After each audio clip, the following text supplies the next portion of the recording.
Salve. Renungan harian ini dibacakan dari sesawi.net.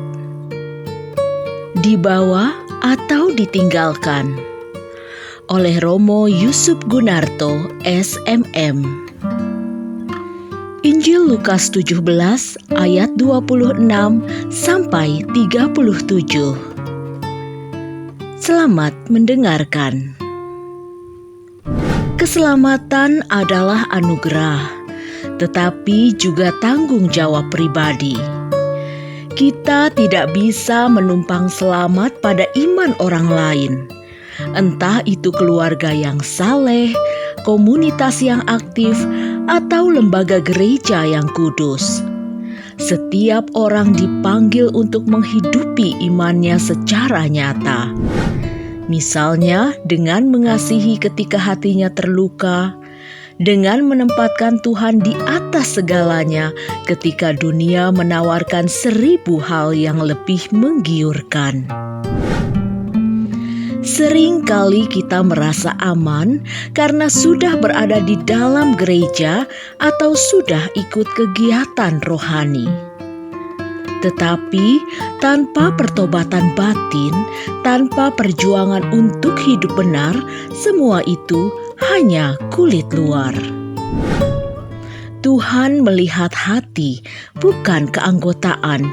Ia mencari iman yang berbuah dalam tindakan, kasih yang teruji dalam keputusan, dan kesetiaan yang nyata di tengah tantangan.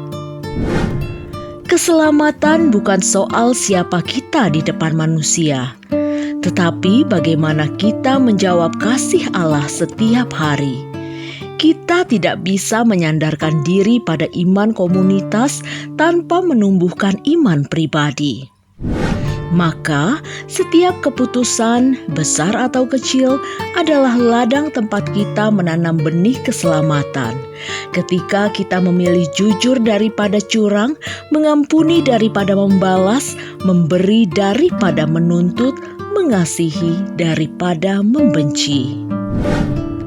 Dalam bacaan Injil hari ini, kita dengar demikian.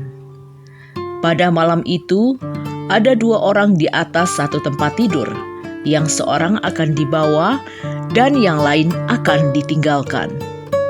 Ada 2 orang perempuan bersama-sama menghilang, yang seorang akan dibawa dan yang lain akan ditinggalkan. Yesus ingin menegaskan bahwa pada akhirnya keselamatan bersifat sangat pribadi. Kedekatan fisik, relasi sosial, atau kebersamaan lahiriah tidak menjamin kesamaan nasib rohani.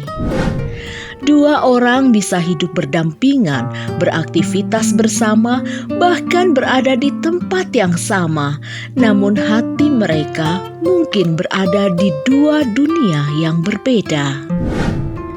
Yesus berbicara tentang kesiapsiagaan batin.